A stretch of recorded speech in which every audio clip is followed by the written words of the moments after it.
त्यही गर्नुलाई बाबा यो चाहिँ हामी ओराला नाकाबाट नजिक नजिक तपाईँको नन्थाङबाट ओराला नाका अन द वे टु ओराला नाका हजुर हामी यसरी हिँड्दै हिमाल उता चाहिँ कस्तो पुरै हिउँ परेको छ पुरै रेन्ज हिउँ हामी के अरे हिमालको तल तलसम्म होइन बाबा यसो हेर्दाखेरि चाहिँ हामी सबै अब यतापट्टि हेरेँ पुरै रेन्ज पुरै हिमाल बाबा नजिकबाट हिमाल हेर्न मन लाग्थ्यो एकदमै पुरै गजब छ त्यसको रहर पनि पुग्यो कहिले होला त हिमालको नजिकै गएर बस्ने फोटो खिच्ने भनेको आज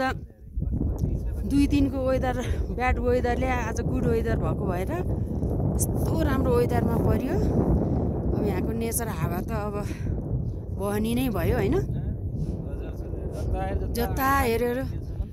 पुरै सेतै यति फ्रेस भएछ कि अब आफू फ्रेस हुनु त